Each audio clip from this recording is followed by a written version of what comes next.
Hey, podcast listener, even if you are alone in your entrepreneurial journey, know that today, right now in your earbuds, you are joined by thousands of entrepreneurs from all around the globe seeking to grow better, more profitable location-independent businesses.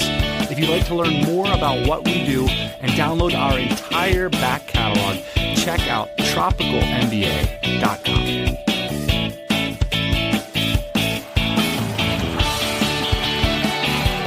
Hey, yo, welcome back to the TMBA podcast. Of course, this is the pod where in 2019, we intend to bring you 52 episodes every Thursday morning designed to help you grow a better lifestyle business, one that you can run from anywhere on the planet. To that end, today's interview is with Tommy Joyner. He's the co-founder of ContentPros.io, which is a quality content generation business. And the angle specifically we're going to talk about, and I know a lot of TMBA listeners are interested in this, is how to create a successful productized service rather than getting stuck in a freelance, consultant, or agency model.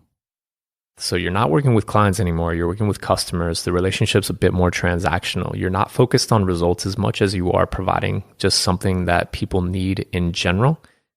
Now, Tommy is going to share some really cool insights that really resonated with me. And specifically, we're going to talk about the skills that you do and importantly, don't need. And I've often talked about on this show, I think one of the historical accidents that helped me in my entrepreneurial journey was that I didn't have a specific skill set or core talent that sort of got me into business, which is actually the opposite of what motivates a lot of people to get into services and client services and productized services and all this stuff. Also, it's like what a lot of people teach online. So in my case, I had to employ others from the start. And if you are talented, and that's actually what you have done for a living, it's going to be more difficult for you to make that transition because you're dealing with like all sorts of mental pre-programming. And stick around to the end of this one too, because Tommy's going to give his top 4 recommendations for starting a successful productized service business. And some of his suggestions are really counterintuitive and different from what gurus talk about on the web. So I started this interview with a little bit of Tommy's backstory, which includes some key life experiences that would one day kick in to help in Tommy's entrepreneurial journey. So here he is, age 23 in 2008, and in the midst of the dreaded GFC, or global financial crisis. I'll tell you a story before it tells itself. Eventually I landed in commercial insurance. And I worked there for 2 years. That turned out to be such a blessing because I learned how to sell and I gained a lot of confidence in just, cold calling and knocking on doors, which was horribly uncomfortable. And I hated my life during that period of time, but I'm very grateful for that. I wasn't very good at first at all. Probably like throughout my whole tenure there. I started to figure out some things at the end in terms of like how to connect with people in like different organizations and happy hours and stuff and just kind of like make friends and sell through those type of relationships, which I find to be much more effective. But yeah, at first it was just like I took a really abrasive approach to, cold calling people, putting myself into awkward situations and like stating that, I wanted them to buy something from me, but not developing any rapport, just like going through a standard pitch, telling them information, not connecting emotionally, doing a lot of things that I understand work now. So you worked there for 2 years. Why'd you leave? I didn't see any future. There was like one conversation that I had with my boss. We were driving to see a prospect at one point, and he was like, man, in like 10 or 12 years, you just keep doing what you're doing right now. You're not really going to have to work that much. You'll have like a huge recurring income stream. You'll be set, man. And we were in like a Dodge truck, and he's like, you'll be driving a truck like this. And I was like, I don't even like this truck. So it was just like that conversation. Plus I always dreamt about doing this, man. I mean, we're in Chiang Mai right now. Like I always dreamt about getting abroad, and that was always on the back of my mind. Why was it in the back of your mind? I don't know, man. Probably because I read the 4-Hour Workweek. And then my buddy that actually had that book, a little while later, he ended up getting a teaching job in South Korea, which I followed suit and ultimately ended up there as well. But that little like spark definitely like planted a seed that I really wanted to see through. So you started to see the dead end with the sales job, but it seems like a pretty big step back to go teach English in South Korea. What was the narrative in your mind about that move? Yeah, it does. especially the way that I did it, because that's like something that a lot of kids usually do like right after college. By the time I got to South Korea and started teaching English, I was already 26. So I had friends that were well on their way into like their careers. Some friends that had stayed in the States and started businesses and were doing different things. And I had like, just felt like I really lost my way. But I also felt like I gave it enough of a whirl in the corporate world to know like, okay, I don't want to do this. Like, I want to get some sort of international exposure. Like, I don't know where this is going to take me, but I know I don't want to be in the States. So it was just more of a feeling than anything else. I was never passionate about teaching English. That wasn't like why I went there in the first place. It was more of like a passport to kind of like figure some shit out and save some money. And then after that, I went to, like, I volunteered in Indonesia for like a month and a half and did some scuba diving down there. And then I went to Colombia, studied Spanish for 2 months. So you're burning all this money that you saved. Yeah. But I was like, I was in a pretty good spot. I had money saved up for my job. Plus I sold my apartment. Plus I saved all that money from South Korea. So I had like a good cushion to explore a little bit. And I gave myself like 3 months of like, okay, go volunteer, go like learn Spanish because you want to do that. And then try to like open the 4-hour work week back up and like see what that's all about. Had you been exposed to any of that scene while you were in Korea? Not at all, man. Not until I got to Medellin, and then I met people from the DC. My business partner was in the Exosphere program with them, Tyler Gillespie. So he was actually there, and he offered me, their couch. So it was the 5 of us in an apartment for like a month. And that was like my first landing when I got to Medellin. And I was really intrigued by like what everybody was doing, but I also felt like such an imposter because that was something like I would have liked to do, but like when I was surrounded around people that were actually living like that, it definitely felt intimidating. And I didn't have anything going. So it was really interesting, but just going to parties and just being around those people, definitely like that in particular, just like staying at that apartment for a little while, that changed everything. So what happened? In Medellin? Yeah. In terms of how like I started. Yeah, I mean, you're running out of money sleeping on a couch, man. Yeah, I am. Those are the best moments, man. You're 28. At that time. Yeah, I'm 28. And I'm like, damn, I'm almost 30. And you have like this clock ticking in the back of your head. And I'm like, okay, like good thing I left at 26. Now I'm 28. Like, what am I going to do? I bought Noah Kagan's course, like how to make $1,000 online or whatever. And I started taking that. And I started doing like some of those fear challenges where you like walk up to the register and ask for like 10% off of like whatever you buy. So in Noah Kagan's course, there's challenges to change your mindset. Is that fair to say? Yep. That's like what the first part of the course is about. And this is often so overlooked in entrepreneurship. Like, once you go through it, you realize like how important those steps are. I mean, you have to like get to the point where you can care what people think, but like not to the point where it stops you from like actually trying things and doing stuff. Otherwise, you're just going to be paralyzed because like that resistance is real. I can relate to you. Like I started my first business when I was 26, 27, and you don't have much to say for yourself. People are challenging you to like do something better with your life or to retain your career. And they have really good arguments. I think that's like a really difficult part to get through as well. I mean, you're going to have days where you don't feel like you accomplished anything. Like you're just sitting there and you're trying to kind of like figure out what to do. But that's almost just as important as the days that are like productive when you do get a lot of stuff done, because ultimately you can't move forward on something unless you have focus. So what was the day that something good happened? So originally, like me and my business partner were hustling, trying to sell an ebook for like $50. What was it called? It was about like how to get a job teaching English in Medellin, Colombia. We bit off a lot. Like we were trying to create this whole like really comprehensive guidebook before we really sold it. We were trying to pre-sell it. People were kind of like balking at our prices, English teachers that didn't have money. How come you guys were business partners, by the way, if you didn't have any money? Like, that's a good question. I recommend this to people starting out too. Is like, I mean, I could go out on my own now and start my own business and be by myself 100% and be totally comfortable doing that. But at the time, we were like crutches for each other. Like we were our own support system. Like we had the same dream in terms of what we were trying to do with our life. What was the dream? I mean, the first dream was just to be able to not have to go back home and like not run out of money, be able to stay in Colombia or wherever I wanted to be and not have to go back to my parents' couch. Well, when was the moment that you knew you didn't have to go home to the couch? Well, that day in the cafe. So like we were hustling on Elance. We were actually like hiring graphic designers, and my business partner flipped his profile around. So he became a freelancer on Elance. So you were hiring graphic designers for your English speaking guide. Right.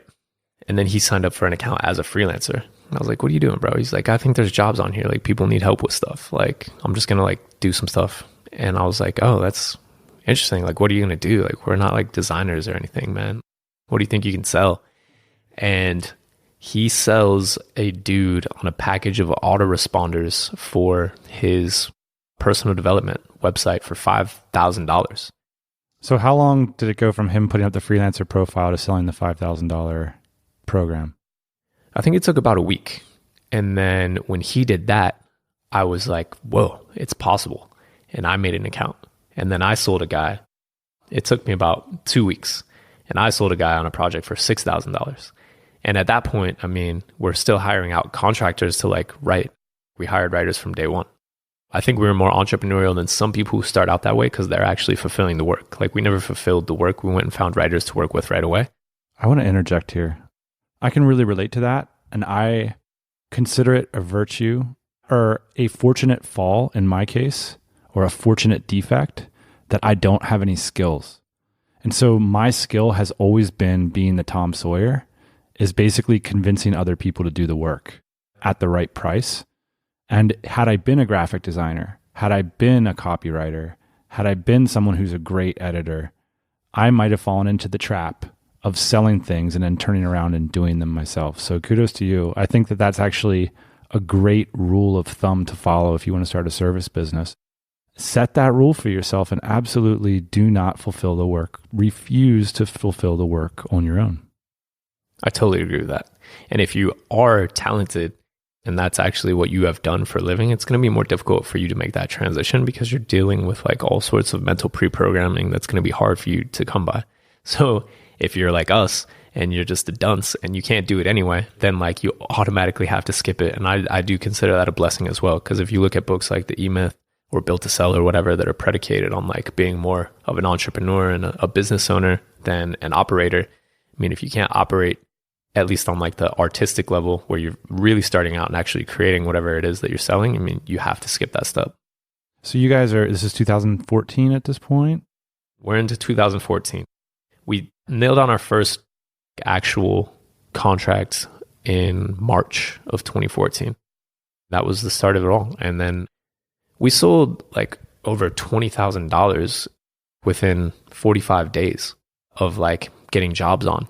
Now there were some receivables and like that took a long time to collect and whatnot. And like we learned a lot. But when we did that, I was just like, whoa, I can actually, like I have enough money to go back to Denver this summer, kick it in Colorado to see my family. Like I don't actually have to get a job. Like we can do this. Have you ever doubted it since that moment? Yeah, for sure. Because there's a transition involved in like going from like a project-based agency where you can make really good margins. You know, I mean, we were making like 80% margins and keeping a lot of that cash. And the margin, like the whole margin, you know, that was just going to me and my business partner. That's what we were paying ourselves with. And then when you want to hire other people and when you want to build systems and when you want to actually like, when you have to rely on software that you have to pay for on a regular monthly basis. And you have to have marketing programs running in the background to keep your leads coming in. Yep. Like all that stuff is going to eat away at your money. Even if you do have really good margins, like it's going to eat a lot of money. So in the services business, it's easy to have that initial high. And then your trough of sorrow is essentially saying, well, how am I going to fulfill and how am I going to sustain? Yep. And it can be a long trough of sorrow because we did that for probably like 2 years before we were like, dude, we literally have to sell every week, every month. You guys were basically like hustle, travel. Yeah. And like, you know, one-off project. And some people would come back for more work, but most people wouldn't. And, you know, occasionally you'd get a referral or whatever. So like you still have to hustle and like you got to eat and you got to keep on like going through that cycle. So it was like, what are we going to do to like actually have a business? We didn't even know we were an agency. We didn't know what we were doing. We were just outsourcing work that people needed. We didn't even refer to ourselves as anything. We just called ourselves like an email marketing company because we were doing lots of emails and like some basic sales funnel build outs. And what was the first step to making that transition to getting, I guess, more business oriented, more serious about it? I mean, I think it got to the point where, I mean, it was really painful to picture a lifestyle moving forward where we were just going to continue doing what we were doing and at least not try to remove ourselves from the business, or at least put something in place that would allow us to have like an asset that someone might buy in the future or something like that. Because ultimately you're not building anything.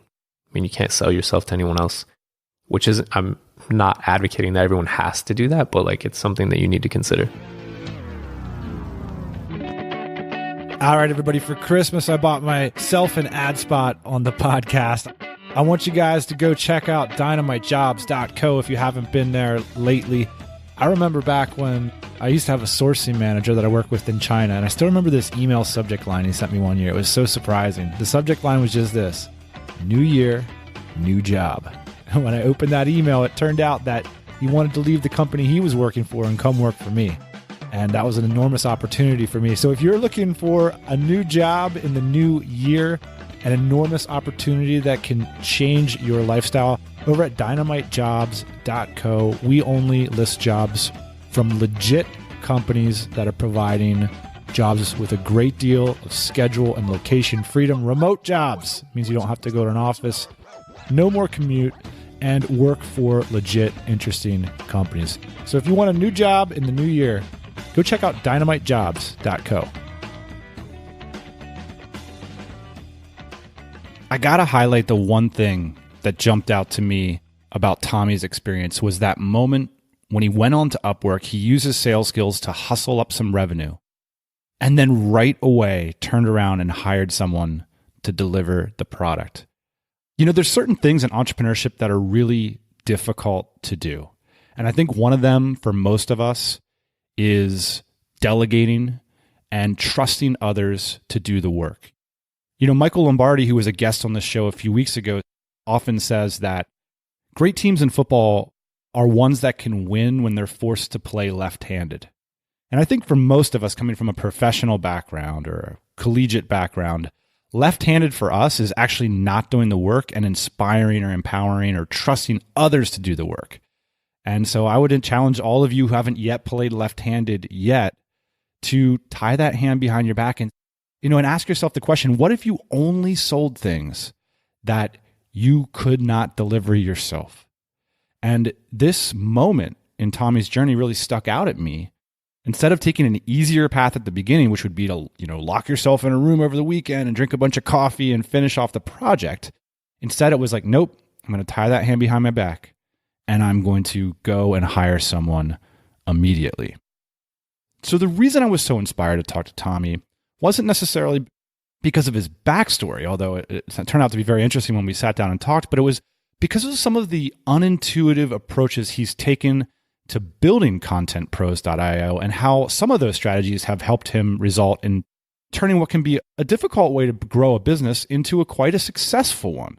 So let's move on to the creation of the current incarnation of ContentPros.io, which is a productized service providing customers with a set number of words for things like blog posts and press releases on a monthly recurring subscription.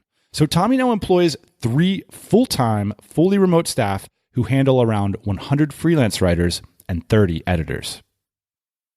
We've gone from full-blown agency to basically productized service, which was quite an evolution. How do you visualize the difference between an agency and a productized service then? I have friends that run really successful agencies. So I don't think there's anything like necessarily wrong with that model per se, but I think they're entirely different businesses in terms of like what you're trying to do. Like when I think of an agency, I think of fewer customers. I think of like lots more moving parts. I think of a lot higher touch. And I think about like results. Like you better be getting your customers results because like that's why they're working with you in the first place. And likely, if you're doing it right, they're paying you, $10,000 a month at least. And how do you look at a productized service? The other big distinction that I would say is like for an agency, like we're talking about clients, right? We actually changed the terminology that we used when we wanted to shift into a productized service, and we don't call our clients, we call them customers. So you're not working with clients anymore, you're working with customers. The relationship's a bit more transactional. You're not focused on results as much as you are providing just something that people need in general. You're not freaked out about losing your client because you're not getting them results and you're afraid that they're going to go with someone else. so much as you are just keeping the relationship nice and good enough so that they'll stay. I mean, the relationship in either of those cases is super important, but there's a little less pressure on the relationship in the productized service model because you're a little bit more commoditized. It feels like in the agency model, oftentimes the client wants a pound of flesh. They want to actually see how you're going to react and behave when there's stress in the client's business. Whereas with the productized service model, it's a little bit more about like tweaking the knobs on the product to make sure it's a good fit between you and whatever it is their expectation is. Totally. And at some point, hopefully not tweaking at all. I mean, you offer what you offer, and like you can give people like some perceived flexibility in terms of like what you offer within your productized service. We can do kind of like within this range. So it gives them the illusion that you're kind of like customizing and tailoring whatever you're doing for them versus the client side of things where like you literally might hire a graphic designer or someone like for a service that you weren't even planning on offering, and then all of a sudden like bolt that on to whatever you're doing for your customer client. I've said on the show a bunch of times that you can start a productized service business in a weekend. Do you think that's fair? Yeah, I think that's fair. I think some experience required having done that before would make it a lot easier. Like right now, I could think of a million different productized services that I could start tomorrow just because I've like been through the process and kind of iterated. But I think for a lot of people, like if it's your first time starting a productized service and you don't have any experience, you're going to have too many deliverables. You're probably going to pick something that like maybe people don't want to pay for on a regular monthly basis, and your churn rate's going to be incredibly high, and you're going to have to battle through those things. So many people can start a productized service in a weekend. Easy come, easy go. But right now you have a full-time staff, 100 writers that you can call on. And is it fair to say how many clients you have right now on recurring? We have just over 50 on monthly recurring packages. So you've built a meaningful productized service business. What allowed you guys to succeed when so many others fail when going down this path? I think my business partner and I have really thick skin. Like when we got into this in the first place, like we didn't give ourselves another option in terms of like what else we were going to do. And the current iteration of our business is probably like almost 3 years old now in terms of like getting it to what was some sort of a semblance of like what we've ultimately created at this point. But I think just perseverance and like having to go through a ton of ups and downs, like to get to a point where like we achieved any stability whatsoever. What was a moment when you felt stable? Do we ever feel fully stable? No. So when we first started with monthly content subscriptions, our churn rate was literally like 80%. We got people on board to pay us a set number of dollars for X number of blog posts per month. And we sold like all on ROI. What does it mean to sell something on ROI? So when I first got into this, like I understand the benefits of content marketing if someone does it for a long time and if they do it correctly. And that was what I was trying to pitch rather than being a legitimate productized service. Like I don't sell on results at all anymore. And I don't think that's necessary if you have a productized service. As long as you have a service that someone needs, there's going to be someone out there that buys it. All of these people that sell services related to digital marketing that talk about how much money it's going to make their customers, I think oftentimes are making a mistake. You don't necessarily need to do that. And then you're setting yourself up like for a tremendous failure if you aren't actually able to capitalize on those results for folks. How did you realize that? Well, first of all, you have to figure out a way to track them and then show people that you're actually getting results for them. And second of all, if you don't get results in something like content marketing for somebody that's a little bit impatient, I mean, we had people literally after 30 days before we had even published a blog post on their site tell us that like they weren't seeing results and cancel their plan. So, I mean, that's pretty tough to deal with. But even after 90 days, which is still not a tremendous amount of time to get results through content marketing, they would cancel. And then, we have other customers who've stayed on with us for a long time that have seen crazy organic traffic growth on their site and like some really beautiful things. But I stopped guaranteeing that because so much of it was out of our control. Like our customers, they have to have, their own strategy behind that. They have to have other things going on. How can you identify a service then that people might need, but doesn't directly tie it to results? Well, I mean, Design Pickle's done a really good job with that. Russ Perry sells an unlimited design subscription for a monthly fee of like $370. And, you just pay us that monthly fee and then you submit designs on the back end of their platform and you get them back as they're queued up. I really love the way that he actually sells the unlimited too, because it's not really unlimited. Like if you submit a bunch of designs, they're going to go into a queue and you can't get like 25 designs back in a day. But the way that he presents it kind of like protects them from anyone saying like, hey, I submitted 1,000 designs and I didn't get them back. It's like a very reasonable expectation. So Design Pickle's not saying we're going to make your business great. Design Pickle's saying you need designs, I can give them to you. Yeah, so we're saying like you need blog posts, like we can write them for you. And you need blog posts that are better than other blogging services out there. So pay us a little more than what you could find with a lot of these services and we'll do it well for you. We found a void in higher quality content than what was out there. How do you define that? Basically, I just like did some straight up recon and started using blogging services to see how they were. And the results that we were getting back were such crap. And I wasn't super surprised because we were paying, not much money to get a blog post. So you mentioned you only work with English native speakers. Yeah. So all of our writers most of them live in the States or are from the States originally.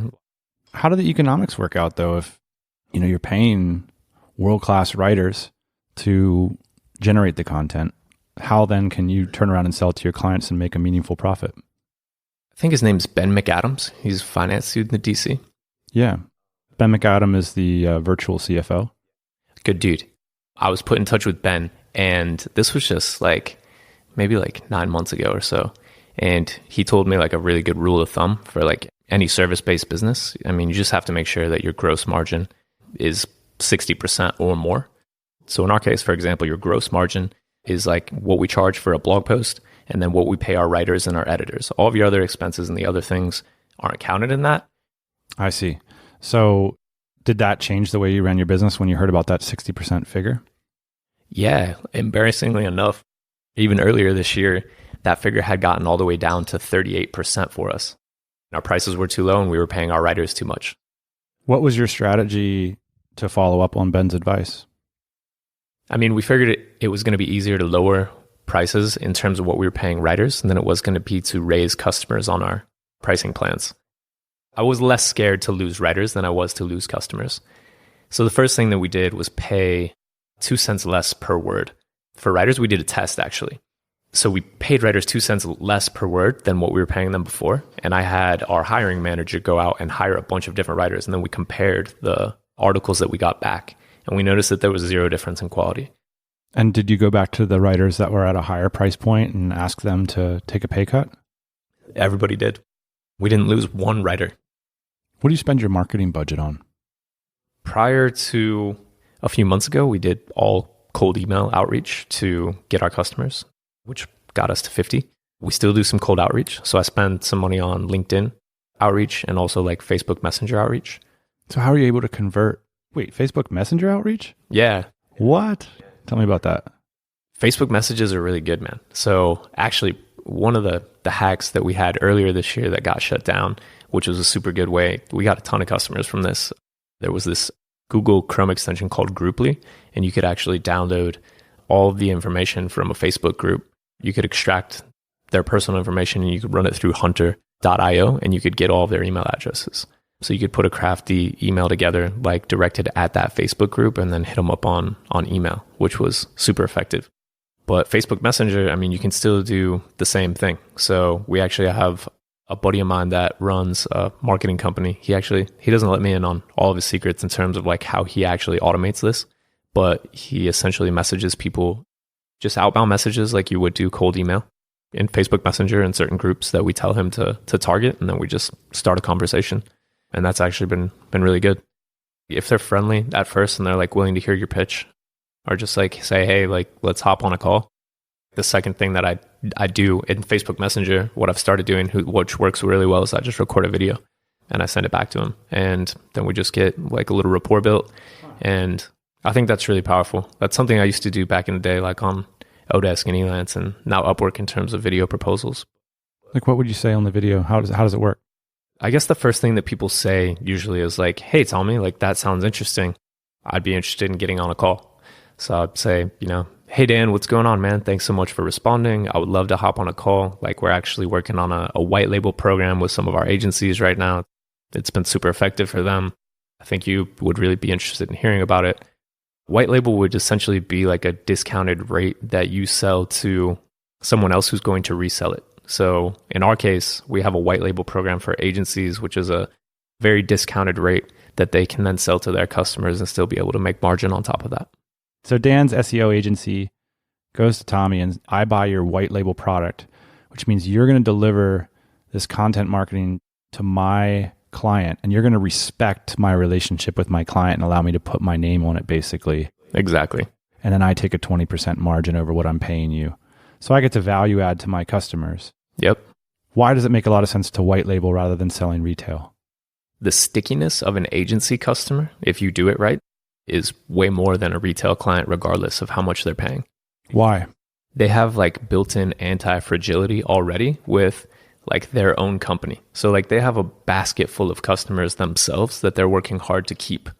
And if they actually need content, like we do work with a lot of SEO agencies that are always going to need content. So like as long as you're doing your job and you're doing it well, they're already trying to keep these customers and they're going to continue to need the content that you're actually producing for them. So I think that's the number one reason is like there's just more of an opportunity for that to be a long-term customer. So, and I'd like to point out for people listening to this is an example of the knowledge gap versus the efficiency gap. I don't know if people have been listening to the Tropical MBA for years.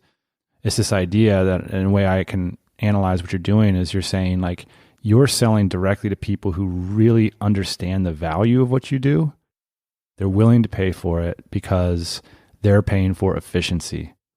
They're not paying because, you know, Joe Blow's fish company needs SEO. And like, if he really cared about SEO, he'd probably already have it, or his old SEO guy fucked off or whatever. But the point is he runs a fish store. Like SEO isn't his bag. Whereas for these agencies, SEO is what they do. You mentioned at the top of the show that if I were to challenge you to go out and start a service business, that you think you'd have an edge right now because of your experience. Could we maybe workshop some of the ideas that people could, I mean, offhand, are there productized service ideas that you'd be willing to donate? The best way to come up with an idea for a productized service, like the way that I started making money online to begin with was just going on freelance websites and look for what people were asking for.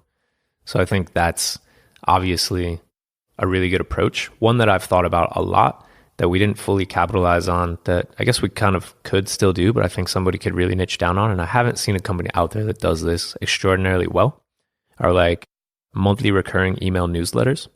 You could also offer like packages of editing, just editing and proofreading on a regular monthly basis that people would pay you for. Tommy, I bring up ideas like this for years on this show. Why is it hard for people to execute well on those ideas? What does it mean to really do a good job? I'll tell you a story about what happened to us in 2017, like to give people a little context of like the ups and downs that you go through in terms of trying to execute and put like an effective system in place to actually like produce things like this.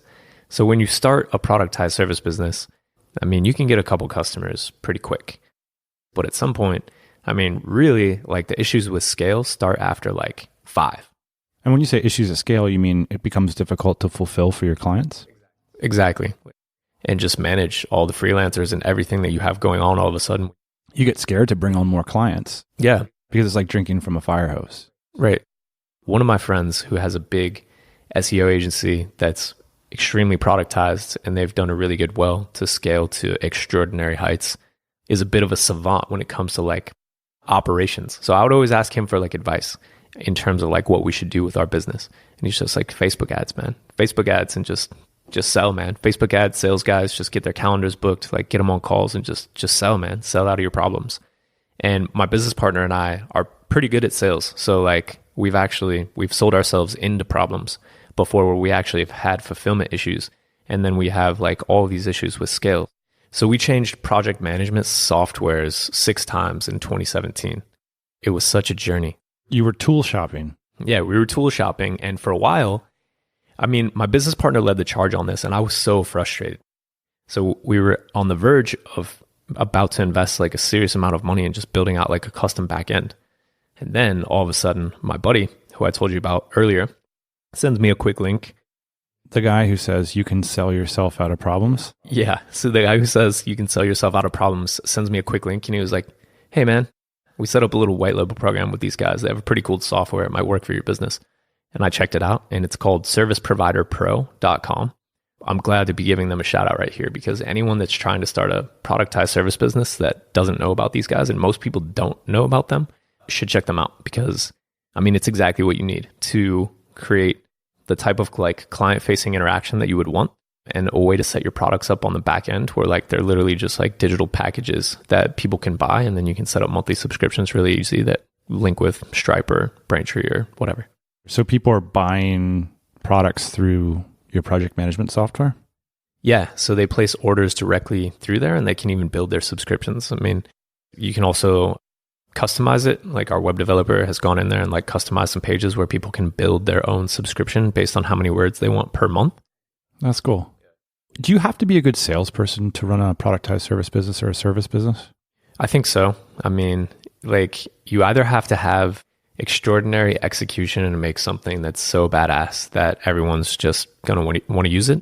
But in order to get to like your first set amount of customers, like you're just going to have to hustle regardless. And I think that requires sales skills. And I think that requires like picking up the phone and hunting and getting after it for sure. You mentioned you guys have been through a bunch of ups and downs. Like, tell me some of the things that were really challenging for you guys. Well, there were a couple times like along this journey in particular where we were trying to build up like the monthly subscription base, and you know, we lost like half of our customers or whatever. Why would you lose half your customers? Well, at first, like we were charging a pretty high fee. And like I told you, we were selling on ROI initially. So we got up to like 25 customers at one point. And then like a month and a half later, we were down to like 12. And that was pretty deflating because it took a long time, like a year to get to 25, right? And to lose half of that and to understand like the amount of effort required to buckle down and fix that. Can you give me an example, like the old sales pitch? Maybe imagine yourself making a video for me and I'm Dan's Fish Shop or whatever, and I want to buy this ROI package from you. I'm going to get content and words from you. How are you selling it to me and what's the price? Man, I'm going to tell you, and you're going to understand why it was like pretty difficult for me to sell these in the first place. I can't believe I convinced anyone to do this, but hey, it's a big fish shop. So Dan, I have a package of 4 1,500 word blog posts per month that will sell to you for $2,800, 1,500 words. So about 6,000 words total. Within those, we'll give you like a couple social media posts and stuff and like a quick email blurb to accompany the blog. We're not going to publish any of this on your site. We're just going to deliver you Word documents. You're going to pay us on a regular monthly subscription basis. And oh, by the way, I don't have like any real samples to show you, and I'm not willing to do one for free. So the way that we're going to get started is you're going to pay me $2,800 for this package, and you're going to sign as well a 90-day minimum agreement with me. Okay. So I'm saying, this guy wants $6,000 from me. And then I still got to figure out who's going to post and promote this stuff. Exactly. All right. So now how has it evolved? So now you can get started as little as 1 500-word blog post per month with us. We offer a 60% discount off your first order. So you essentially have a severely discounted trial with us in order to actually see what the service is like, interact with our team, and then you can decide what subscription would work best for you. So you can go ahead and get started right now. You can get started on either a 500, 1,000, or 1,500 word blog post, 60% off our retail rate. After you go through the process, let us know if you like it. You can build your own subscription on the back end, get started. There's no minimum commitment. You can sign up for a monthly fee and take advantage of the discounts if you would like. So you have less churn by lowering the barrier to entry. Yeah. Some marketing experts would advise the opposite. Yeah, I think you can do it the other way. I think it takes a while, and I think you have to have something that's really badass to sell. And I think if you're doing that, again, like I think that puts you in agency realm. Like if you're going to sell like a high dollar monthly recurring retainer, I don't think you're building a productized service. You're building a boutique agency, and you're going to have like boutique expectations from your clients. Why don't you want to build an agency? I don't even know if I have like enough domain knowledge to run an agency in terms of like how I would put those packages together for someone and like actually make it be successful for them. Like that puts a lot of pressure on me and you, whoever you are, to like just know that you're going to get results for this customer and to take on that, like to shoulder that responsibility. Whereas with a productized service, like I just have to make sure that our writers are really good and they write what you already want us to write in a way that you're going to be proud of. So the stakes are a lot different. My name's Dan. I want to start an Instagram productized service. And what I'm going to do is I'm going to provide like 6 relevant hashtags, 250 word blurbs, and 3 engaging photos a week, as well as like a call to action link. And this is like the productized service. I think a lot of people, they want to build an Instagram account, but they don't have the time to do it. Is that a good idea? I think it's a solid idea, Dan. But I think you might run into some issues in terms of the expectations that your customers have associated with like how fast that Instagram account's going to grow, how many followers you're actually going to get them, etc. So the way that I would actually like reposition and sell that, like I think you could sell it. I would never lead with like, we're going to grow your Instagram account, because I think there's a segment of buyers out there who are still concerned about growing their Instagram account, but they're more concerned about someone getting content up like consistently that's in line with they want. There might be some people that don't even really care as much about the metrics of how quickly their account is growing, as opposed to like the type of the quality of content that's actually on there. So, I mean, you could do what we did. I mean, it's the same thing with blog posts.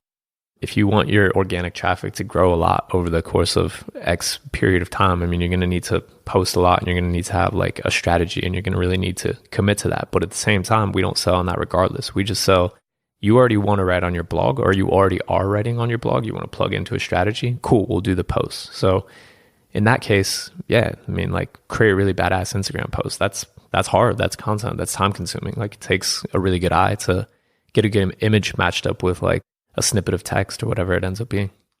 Let's try to distill the Tommy Joyner approach to productized services. Number one rule, I mean, don't overcomplicate things. Number 2, don't sell based on ROI. Don't sell based on ROI. That's a big one. You want to sell to people that value whatever you're delivering in and of itself, not as a means to an end. Exactly. That's a really good way to put it. And then number 3, mind your operation. Yeah. And if I were to add a number 4, it would be establish something on the front end that allows people to try out your service for free or at a significantly discounted rate so that they can actually see what you're all about. That's great stuff.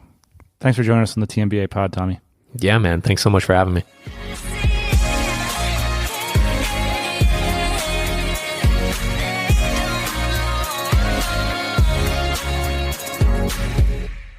Yo, big thanks to Tommy for coming on the show today. And it's actually really great to get back to talking about productized services and taking a look at what can work in 2019 and beyond. We actually have a full series of episodes. It's up to 12 at this point on this productized services business model that you can check out at our website, tropicalmba.com, and just click the best of at the top and you'll find the series there. And if you want to check out the show notes and links to everything we mentioned in today's episode, do check out tropicalmba.com/Tommy Joyner. And as always, thanks for joining us.